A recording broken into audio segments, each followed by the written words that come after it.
Hello and welcome back to the channel and welcome to Shoop.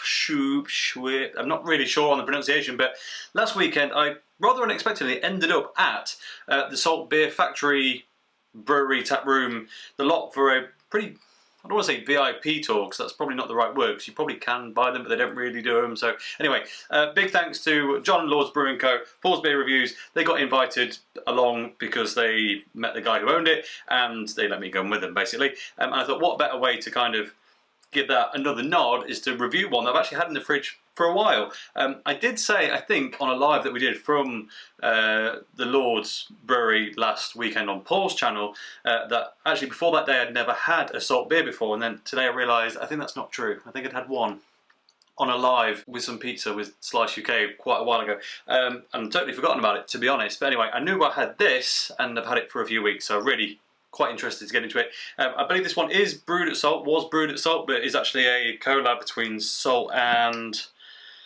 Pomona Island. I've definitely not had anything from Pomona Island before, so it is a first in some regards. It's a NEIPA, it's 6.4% and described as hazy and juicy on the front of the can, and we won't really read anything else about it. So yeah, I had a great time at the Salt Beer Factory, Tap Room, Brewery, so on and so forth. It was a very interesting place, and that video should now be out. Now we've split the video down into 3 parts given that we were all there, but it was kind of convoluted to everyone to do this effectively the same video. So Paul's hosted the first part, which I'll put a link to up there should it already be out. John at the Lord's Brewing Co channel will host the second part, and finally the third part is on my channel, hopefully right now. So yeah, go watch that, check it out, because it was a pretty interesting tour, to be honest, but that can wait until the end. Let's get into this beer. First, a quick look at the can.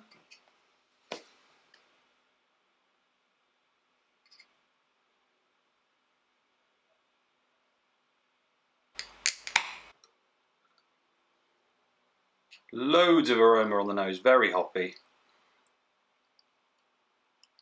quite juicy, lemony, grapefruity, fantastic colour. Not sure it's quite coming across on camera, but it's got a nice light orange hue to it. Looks very appetising. Fantastic looking head on that as well. The guy, James, that showed us round the Salt Beer Factory did actually tell us that this gets asked about a lot. People, this is a supermarket available by, to be honest, I'm not sure which shop or shops it's in. I think it's in a few. Just to clarify, the reason I don't know is because a friend basically left this at my house, which was quite nice of him. Yeah, I'm not sure which shops, but it is available in many UK supermarkets, and they said they get asked about it a lot, which is kind of weird because this is kind of a supermarket special. They don't actually have it on tap there. They do sell some cans of it, but nothing more than that. So, aromas. When I was at the tap room, I tried 4 different pales in a row and I enjoyed every one of them. That's quite rare for me. I'm normally a bit picky with pales and that to enjoy a full array from one brewery, but they were excellent, and I'll be honest, this smells absolutely sublime. Super juicy, proper NEIPA material. There's grapefruit in there, but there's a huge sweetness. It really does just smell like it's going to be an absolute taste explosion. Fruit wise, it's predominantly grapefruit, but there's something, I don't know whether it's melon or mango, just really reining the sweetness in, but you're not getting any of the other keynotes of whatever that other thing is. It's very much, I guess if sweet grapefruits existed, then this is what that would be made of. You could argue for a lot of different tropical fruits, but you know that traditional NEIPA bag, well, it's all in there. Right, let's get to tasting. Cheers. Oh, I'll tell you what, it changes. The aroma smells very nice, but I'll be honest, when it smells so good, it often kind of leads to maybe an overly easy drink or something that's not too complicated, maybe a bit too sweet, a bit what's that? No, this has got depth and body for days, if that is a metric that you can measure depth and body by. It has got a proper bitterness, but it's pillowed by that pillowy NEIPA style with some sweetness, and it's got a huge depth. The body on that is absolutely incredible. It's so thick. There's a lot of other different fruits coming through now. There's a bit of stone fruit, even a bit of watermelon sweetness in there. Right, top to bottom taste test. Initially, touch bitter on the front of the tongue. Not particularly carbonated, this beer. It's holding together very well, but it's not very fizzy at all, which I'm a big fan of. Second phase, to be honest, that bitterness just continues. It's not aggressive, it's not overly, but it's just very solid beer, bitter up front. And then we start breaking it down a bit. The sweetness rolls in first. It doesn't taste of anything in particular, maybe a bit of grape, maybe a bit of melon. You know, those milder sweet fruit flavours. It's not strong in any one of those forms, it's just reminiscent of a bit of a sweeter fruit salad, really. And then on the swallow, you get the big flavour crash, you get a bit more bitterness.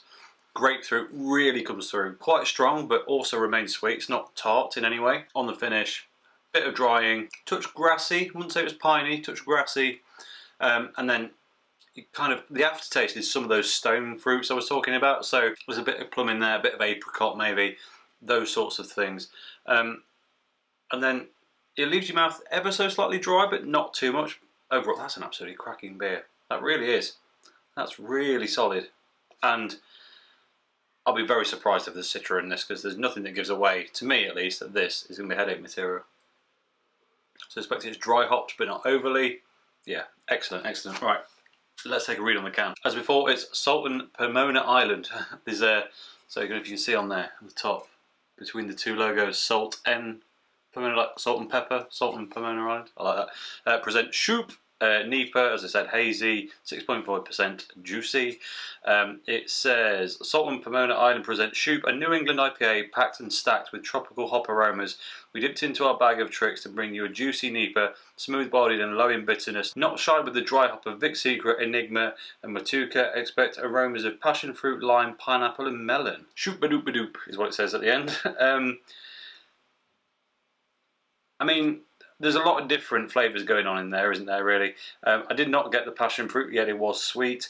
I definitely didn't get the pineapple. I really didn't get the lime. I mean, I don't know, that's quite a mixed bag. The melon sweetness is definitely in there. This is one of those beers that I think everyone would interpret fairly differently, but everyone will come away saying it's definitely true to that NEIPA style. It's brewed and canned in the UK by Salt Beer Factory. 199 Bingley Road, Saltaire, that's where I went. Saltbeerfactory.co.uk.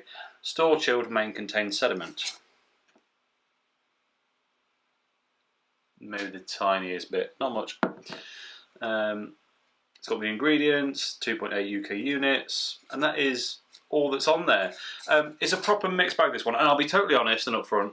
I'm not bluffing these things. I actually found this one quite difficult to pick key flavours out of. I don't know whether that came across or not, certainly by what they think it tastes like on the can. That was certainly true. It wasn't obvious, it was a bit of a mixed bag, lots of different fruits. I said, at least on one occasion, it's a bit fruit salady, and as a result it's actually quite hard to pick out individual notes. It certainly is for me anyway. I'm sure there are others far more skilled and seasoned in the art of NEIPA tasting to be able to pick these out, but it was a bit difficult for me, but I had a great time anyway, because it was a fantastic beer. And on that note, I think we'll leave it there. So, thoroughly advise you to go to the Salt Beer Factory if you ever get the chance. It was a fantastic place, fantastic bar. If not, buy some of their stuff, because to be honest, everything I've had from them so far has been genuinely rather excellent. I'm certainly going to be buying some more. And that really is everything. So if you enjoyed this video, please like it if you haven't already subscribed, if you will be so kind, and I'll catch you next time. Cheers.